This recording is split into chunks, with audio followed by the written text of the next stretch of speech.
LWO1 WeatherNet. Liftoff conditions looking pretty good. ESPS is ready for launch. Ignition. Liftoff. Falcon 9 has cleared the tower.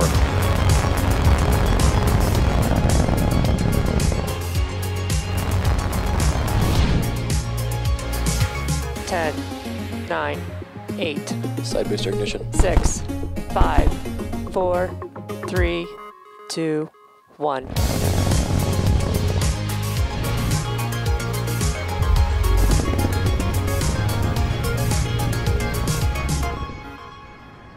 Good afternoon. It's Wednesday, June 30th, and we're here at SpaceX's headquarters in Hawthorne, California.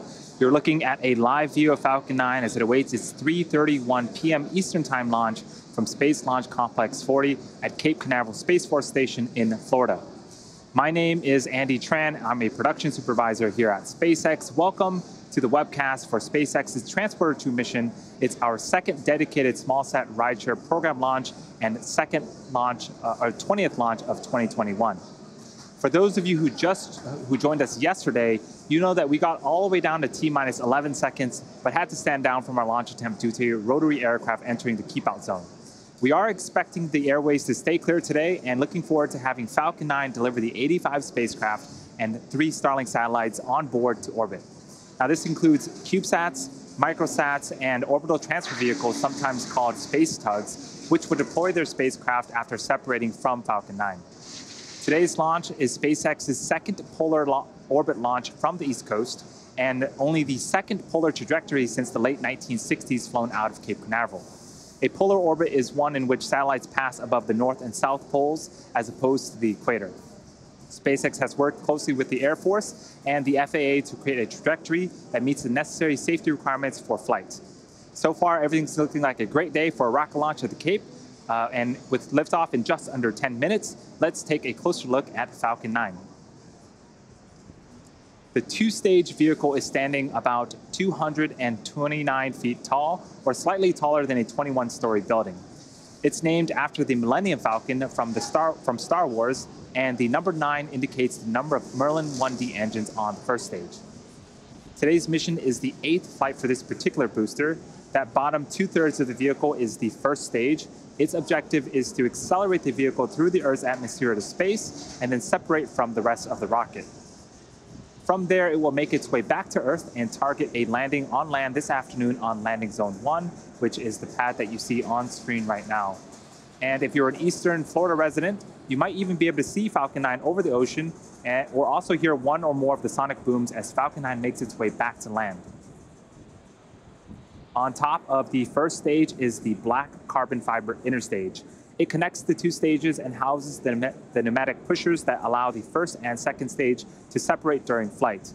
And then on top of the inner stage is the Falcon 9 second stage, which takes the payload to its eventual destination in orbit.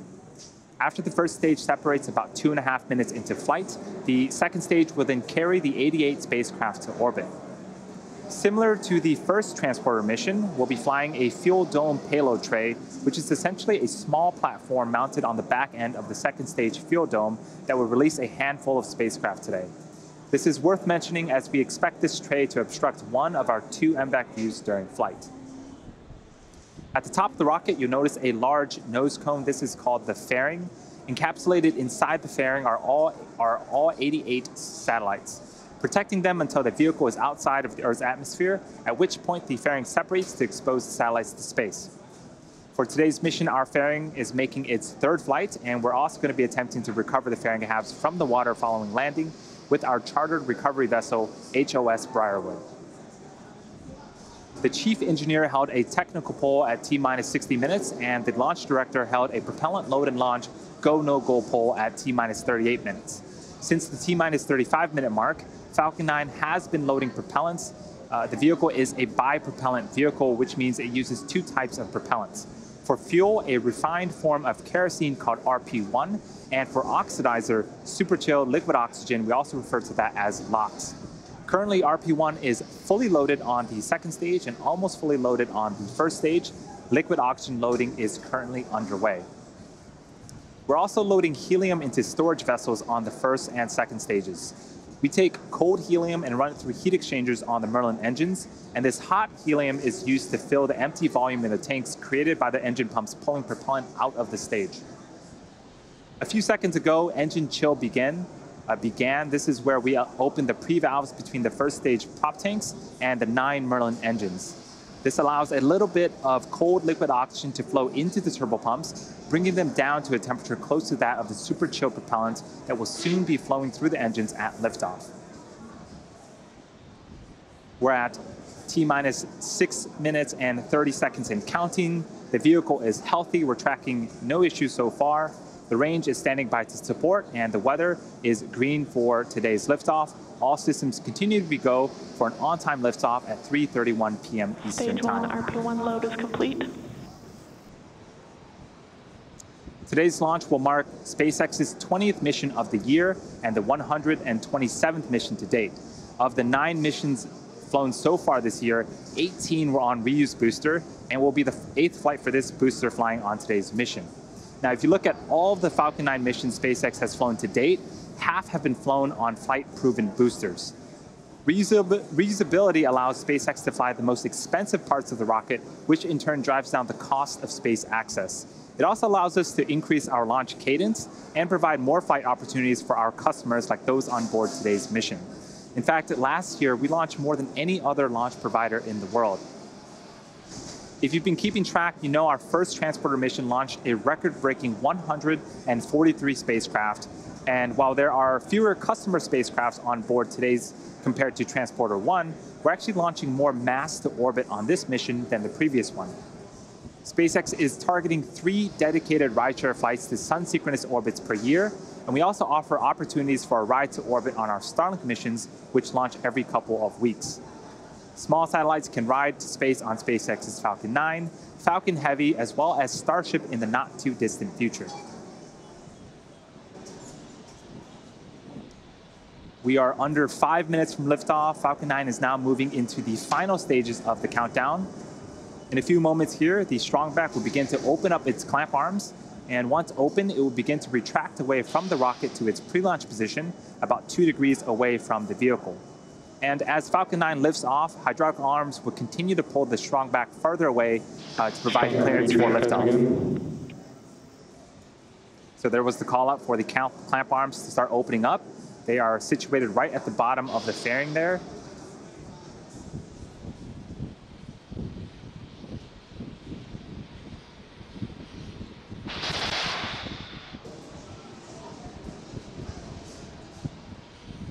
The strongback is part of the transporter erector, also called the TE.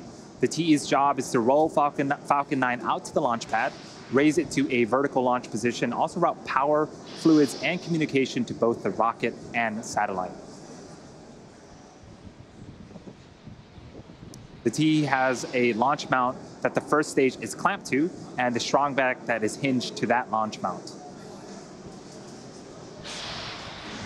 And you can start to hear the hiss and pop of pressure venting from the rocket and the plumbing in the transporter erector. At this stage, the strongback should be reclined to its pre-launch position, again 2 degrees away from the vehicle.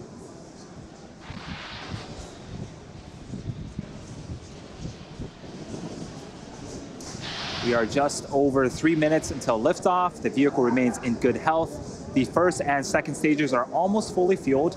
Gaseous oxygen is also venting from the base of Falcon 9. That is the chillin of the Merlin turbopumps. About a minute before liftoff, you will hear the announcement that Falcon 9 is in startup, which means that the rocket's own internal flight computers are now autonomously controlling the launch countdown.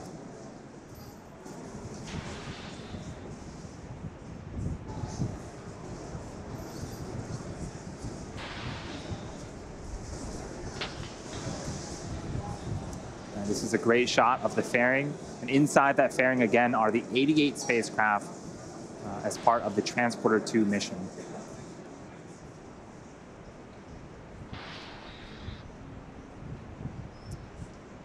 Weather remains green, the range is also standing by to support, and as a reminder, if we don't get the opportunity to launch today, we do have a backup opportunity tomorrow at the same time.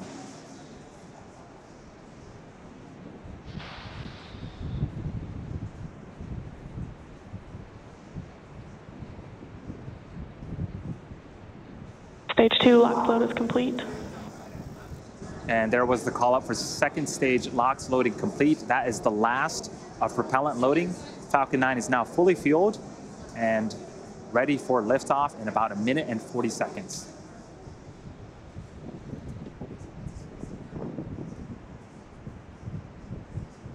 You can start to see some white clouds starting to form around Falcon 9. That is normal and expected for us at this stage in the countdown. When the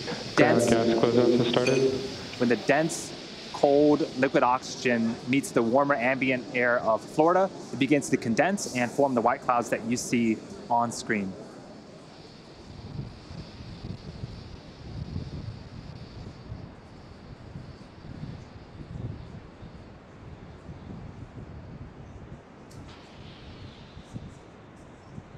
Falcon is in startup.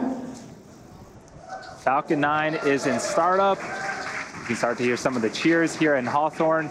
The first and second stages are beginning to pressurize for launch.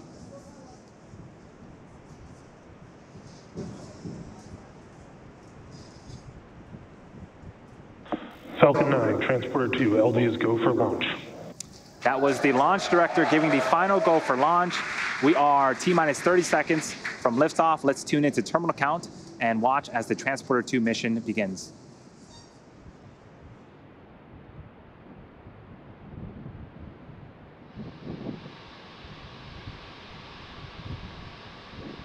T-minus 15 seconds. 10, 9, 8, 7, 6, 5, 4, 3, 2, 1, 0. Ignition and liftoff.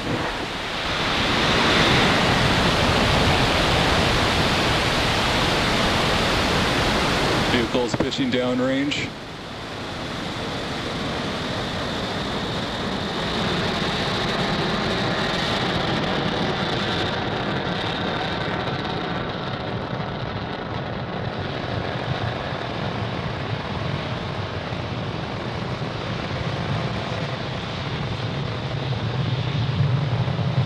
First stage chamber pressure is nominal.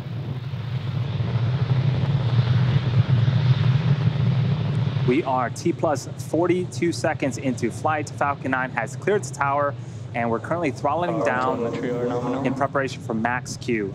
That should be coming up in about 20 seconds.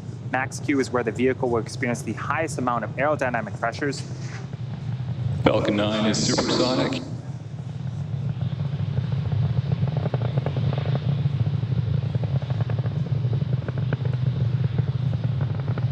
Max Q.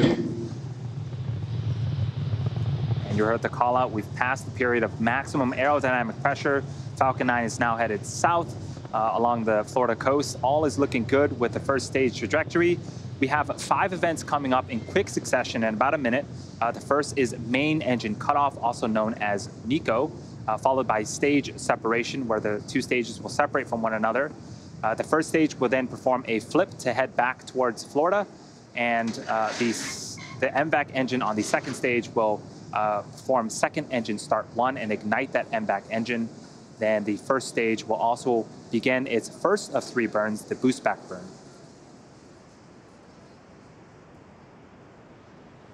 And this is a view from the top of Falcon 9 looking down towards the 9 Merlin engines at the bottom of the first stage.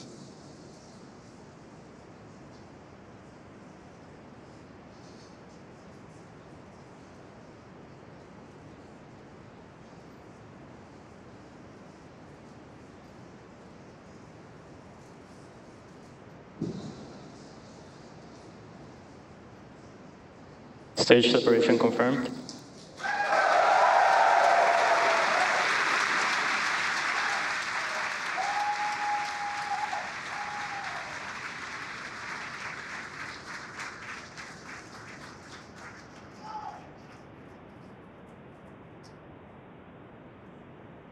And there you saw on screen, we had successful stage separation.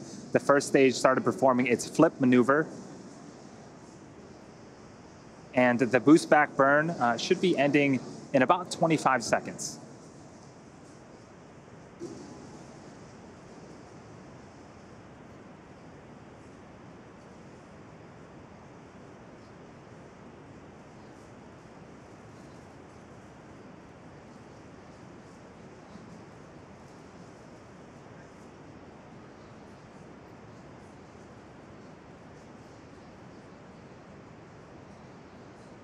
Stage 1 boost back shutdown.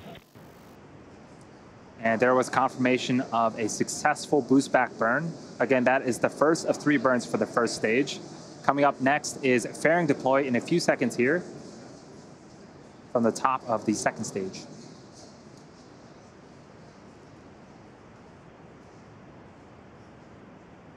Fairing separation confirmed.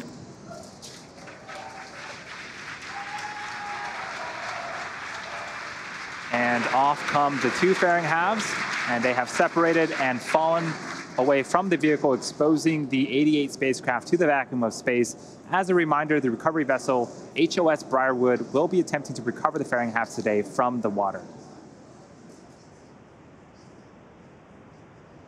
So we are about T plus 4 minutes and 20 seconds into flight. We have a couple of views on screen. On the right-hand side is a view of our second stage Merlin vacuum engine, also known as the Mvac engine. It's currently in the first of 2 Mvac burns. This burn should last for until the T plus 8 minute and 24 second mark. About another 4 minutes left on this burn. And the next milestone will be for the first stage to perform its entry burn. That's what you're seeing on the left-hand side of your screen. Falcon 9 needs to execute an entry burn to slow itself down before hitting the dense parts of the atmosphere. And without this burn, relying on the atmosphere alone to slow Falcon 9 down would put unnecessary strain on the rocket. Vehicle is on a nominal trajectory. The call out for a nominal trajectory. Everything's looking great so far on the Transporter-2 mission.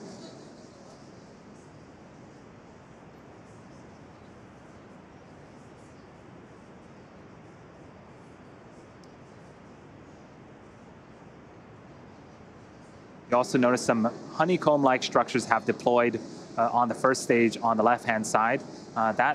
Those are our 4 hypersonic grid fins positioned at the base of the inner stage. They help to orient the rocket during re-entry by moving the center of pressure. There's also some plumes of gas coming out. This is cold nitrogen gas, which helps with attitude control. Both are essential to make sure that we have a nice targeted landing back on landing zone 1 later on in today's mission. The second burn, the entry burn, is coming up in about 30 seconds. Watch for that on the left-hand side. You can also see there's a speedometer of sorts on the bottom left-hand side. That tracks the speed of the first stage. And when we begin the entry burn, we'll start to reduce the speed. And shortly after the entry burn ends, we'll hit the denser parts of the atmosphere and also begin to further reduce our velocity as the first stage continues to make its way back towards Earth.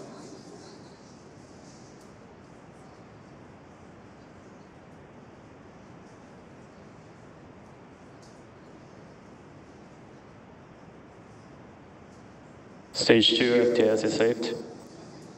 Stage 1 entry burn start up.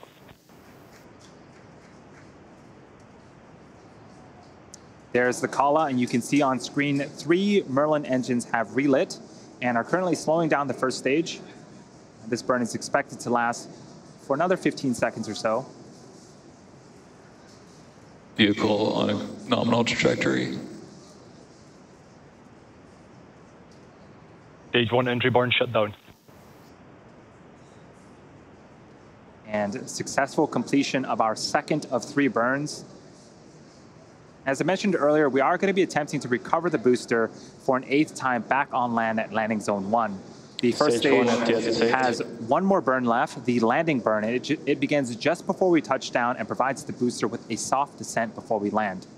At the same time Falcon lands, we are expecting cycle 1 of our second stage. That's second engine cutoff. And shortly after that, we'll be entering a coast phase.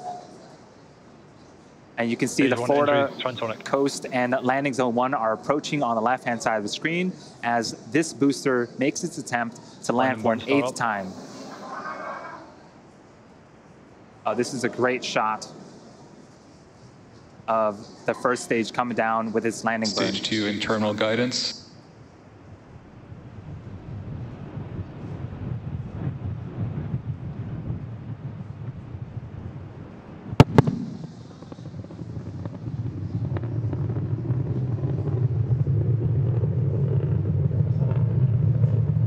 Stage 1, London light deploy. That was as smooth as I'd seen it.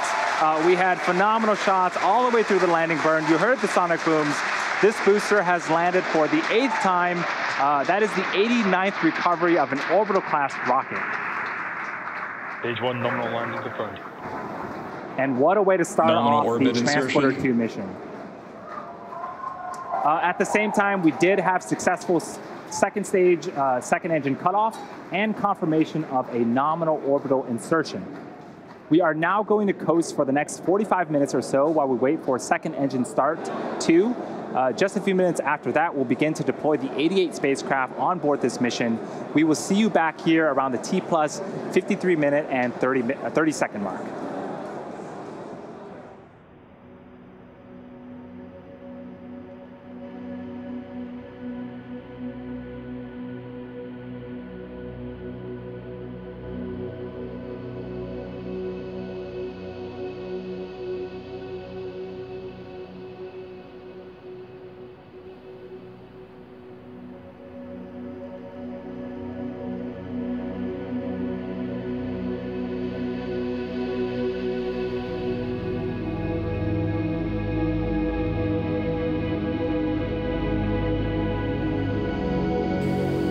Expected loss of signal, Cape.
Welcome back to the Acquisition Transporter-2 signal mission, to our Garcia. second dedicated rideshare mission. Falcon 9 lifted off at 3:31 p.m. Eastern Time from Cape Canaveral Space Force Station and had successful stage separation. We landed our first stage on landing zone 1 and successfully completed our first second stage burn. We are waiting to relight our Mvac engine on the second stage for a second and final burn. It's going to be a quick burn lasting about 2 seconds. And that should be coming up in about 15 seconds.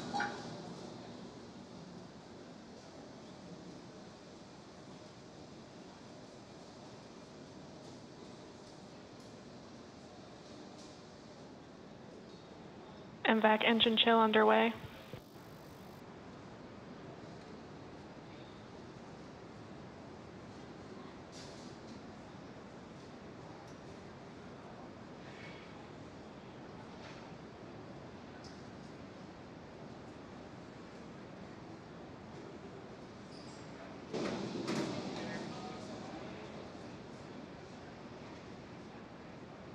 Nominal orbit insertion. So we did have successful second engine start for the second time and successful second engine cutoff, and you just heard the call for a nominal orbital insertion. So the second stage is going to coast for a few minutes before we start to deploy our satellites. And as I mentioned, this is our second dedicated rideshare mission. Our goal with these rideshare flights is to provide small satellite operators with competitive pricing, increased flight opportunities, and flexibility. These dedicated rideshare flights to sun-synchronous orbits will occur about 3 times a year, providing regular access to orbit. In addition, we also offer opportunities for ride to orbit on our Starlink missions, which launch every couple of weeks. We've launched 4 Starlink missions that include rideshare spacecrafts as well, and we're hoping to launch much more in the future.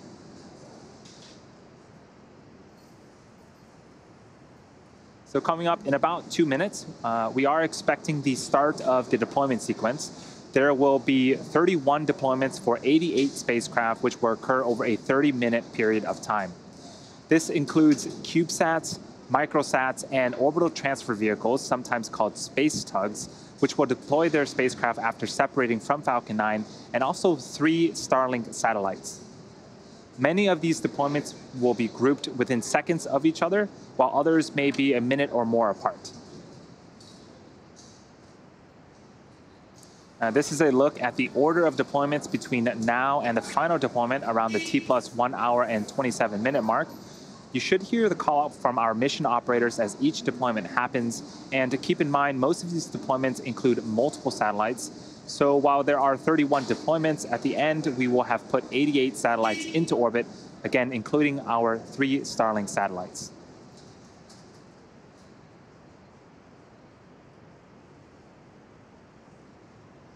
We are about a minute away. This is a view of our second stage. And back to the animation. Several of the customers on board this mission have multi-launch agreements with SpaceX. So some of the names might sound familiar to those of you who have tuned in for previous rideshare missions. It's also worth noting that we will lose access to ground station coverage for a short period during the 30-minute window, 30-minute deployment sequence. When we reach that point, we'll let you know. And here's the view of the second stage Mvac engine. Similar to the first transporter mission, we'll be flying a fuel dome payload tray, which is essentially a small platform mounted on the back end of the second stage fuel dome that will release a handful of payloads. And as you may have already noticed, one of our 2 Mvac views is obstructed because of that fuel dome payload tray. Acquisition of signal, Bangalore. So we are expecting the first batch of deployments to begin in a few seconds here.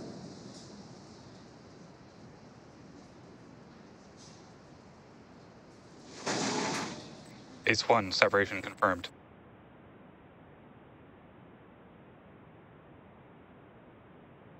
NewSat 19, separation confirmed.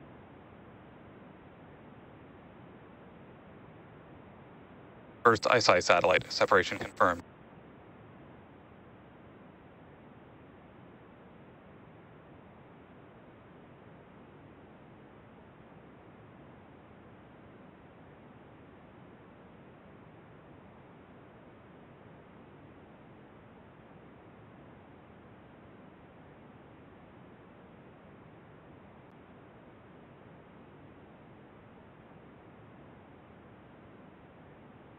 Tropics Pathfinder, separation confirmed.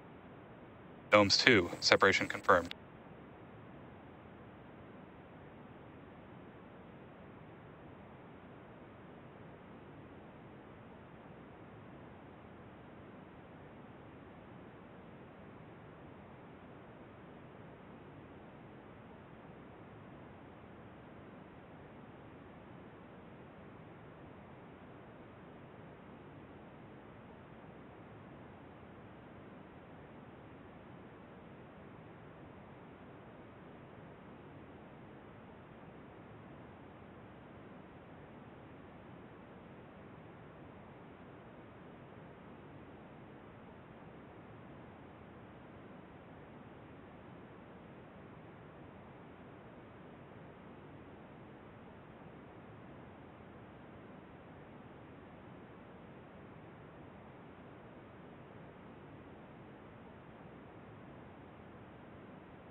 Second ISI satellite, separation confirmed.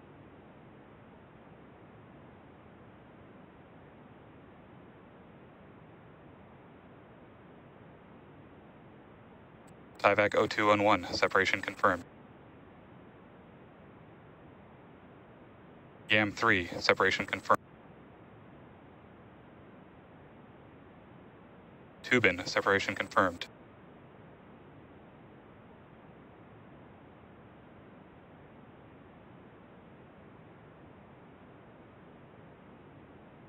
Umbrasar, separation confirmed.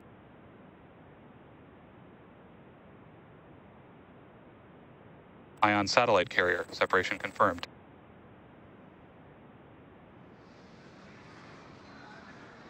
So we saw a couple of satellites, and we got confirmation for the NASA's PACE-1, Satellogic's NewSat 19, the first ICE-I satellite from an exoport, NASA's Tropics Pathfinder, Planet IQ's Gnomes 2, the second ICE-I satellite from an exoport, Tyvac 0211, Loft Orbital's YAM 3 from an exoport, and TU Berlin's Tubin from an exoport, the Umbrar SAR, and D-Orbit's Ion satellite carrier.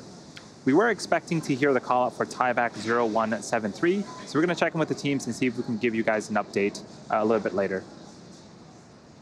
Coming up, we have another batch of 5. These are going to be for the Space Development Agency General Atomics Peritons Lynx 2, Satellogic's NewSat 20 and 21, Capella SAR satellite, and the third ICE-I satellite from an exoport.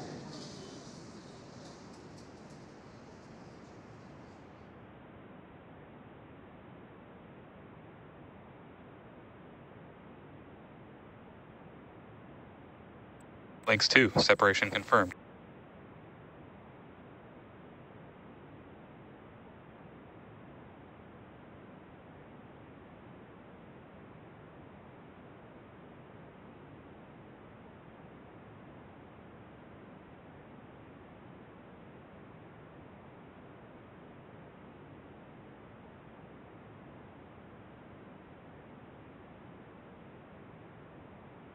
USAT 20, separation confirmed.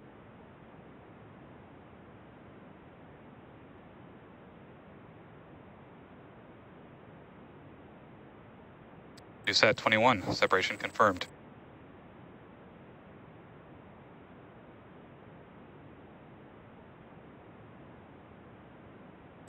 Capella SAR satellite, separation confirmed.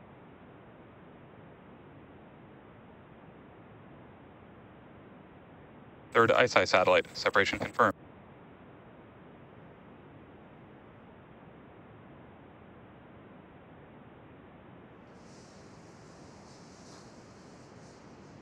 So we got confirmation for... Expected loss of signal, Diego Garcia.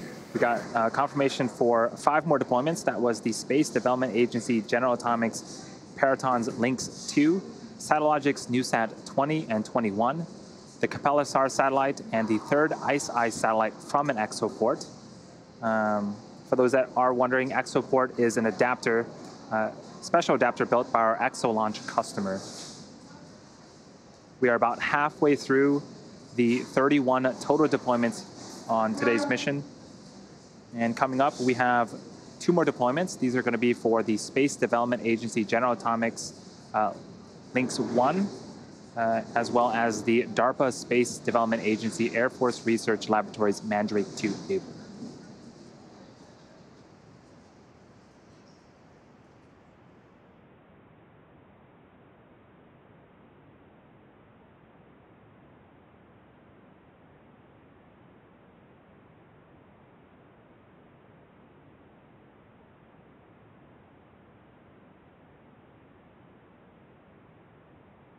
Lynx 1, separation confirmed.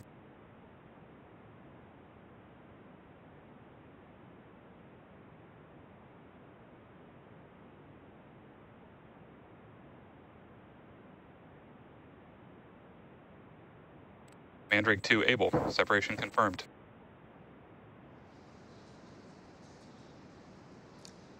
We got confirmation for Space Development Agency General Atomics Paraton's Lynx 1 deployment, as well as the DARPA Space Development Agency Air Force Research Laboratories Mandrake 2 able. And coming up in less than a minute, we are expecting the next deployment. It's going to be the 4th ICE-I satellite from an exoport.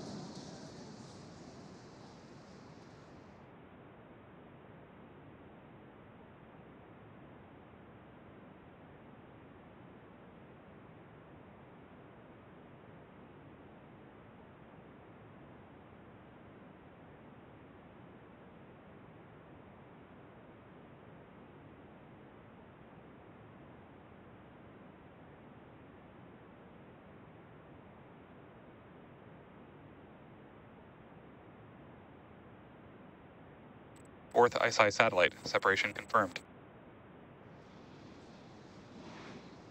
And that was confirmation of the 4th ICE-I satellite from an exoport. The next batch of deployments, there's going to be 6 of them. It is for Swarm's 1st and 2nd Space B cluster from an exoport, Nano Avionics D2 Altacom 1 from an exoport, Spire's Lemur number 1 from an exoport, Satellogic's NewSat 22, and Loft Orbital's YAM2 satellite.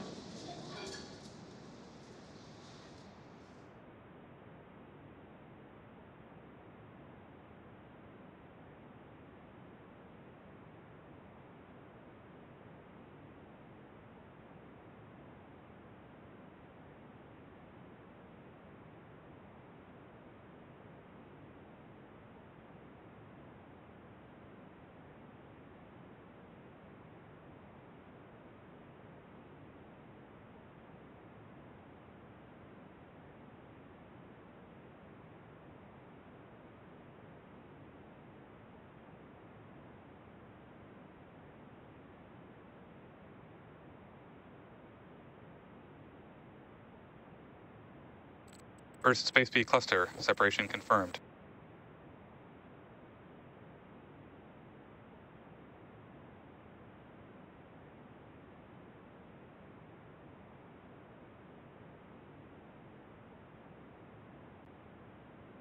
Second Space B cluster, separation confirmed.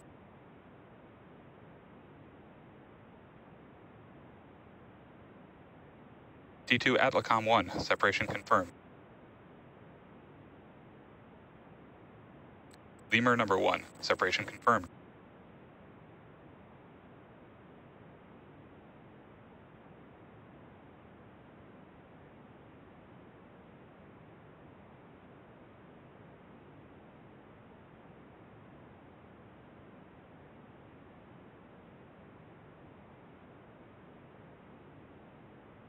NewSat 22, separation confirmed.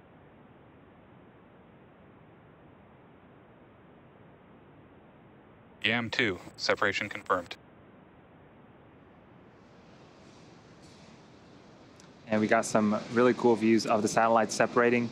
That was for Swarm's 1st and 2nd Space B cluster from an exoport, Nano Avionics D2 Altacom 1 from an exoport, Spire's Lemur number 1 from an exoport, Satellogic's NewSat 22, and Loft Orbital's YAM2 satellite. The next two deployments are going to happen during a blackout period, which means that we lose camera views and telemetry. While we wait to regain access to ground station coverage in a few minutes, sit back and follow along with our animation that shows you where we're at in the mission. We'll see you back here at the T+ 1 hour and 15-minute mark.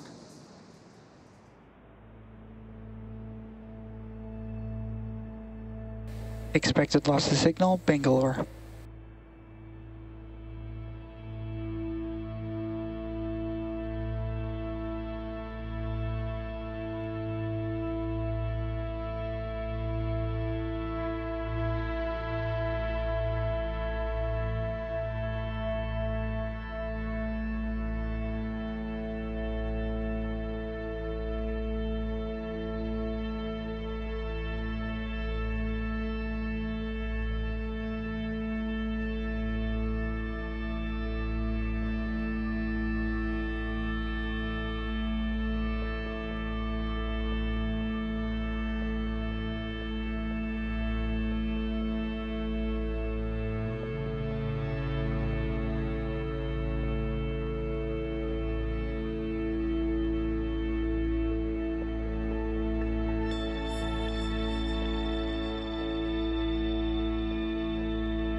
Welcome back to the webcast for Transporter-2, SpaceX's second dedicated SmallSat Rideshare Program mission.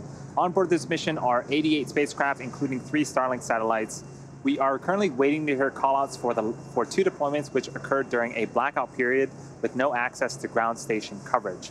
So those 2 are Spire's Lemur number 2 from an exoport and DARPA Space Development Agency Air Force Research Laboratories Mandrake 2 Baker.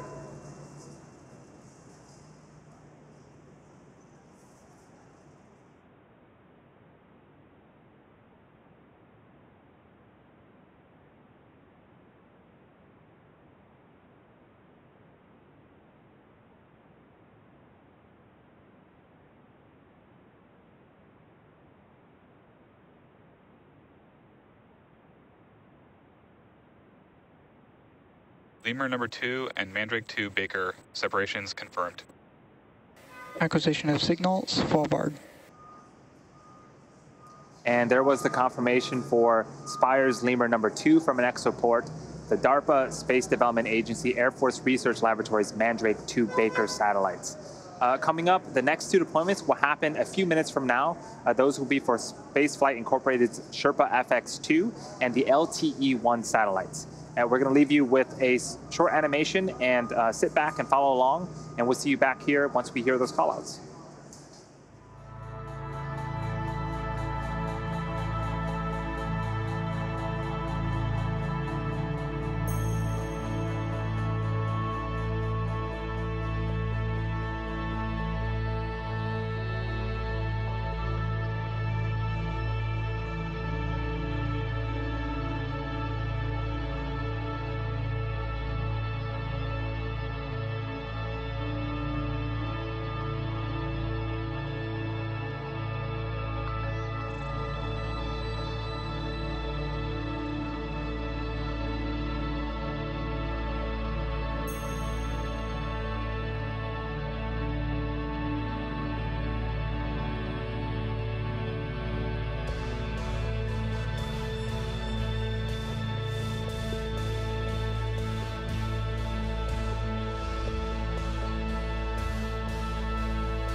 Acquisition of signal, Thule. Welcome back once again to the webcast for Transporter-2, SpaceX's second dedicated SmallSat Rideshare Program mission. We have two deployments coming up. These are going to be the last two for our rideshare customers. They are for Spaceflight Incorporated's Sherpa FX2 and Sherpa LTE-1. And that should be coming up in about 20 seconds.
Sherpa FX2 separation confirmed.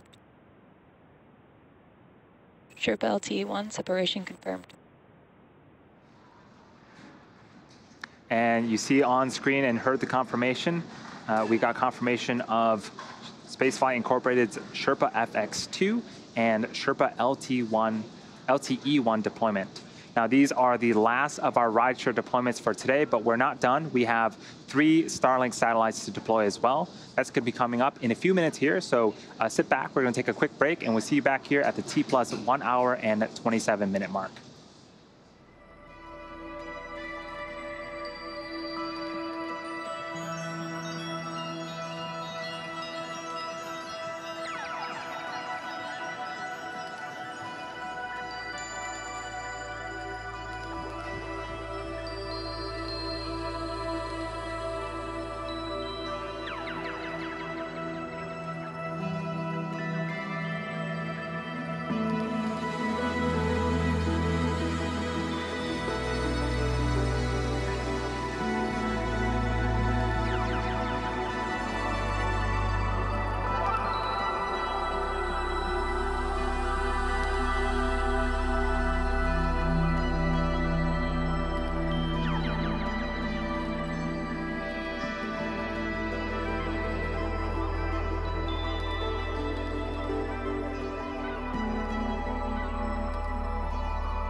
and welcome back to the webcast for SpaceX's Transporter-2 mission.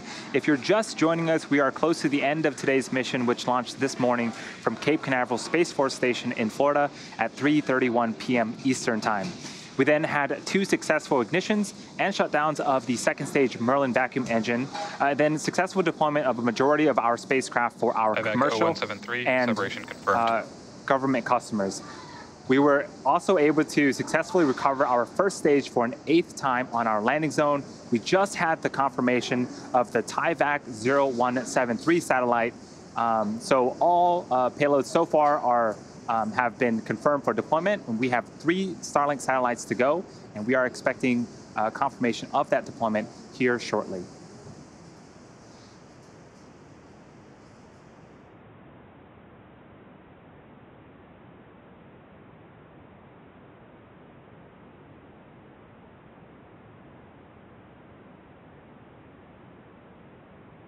Expected loss of signals, forward.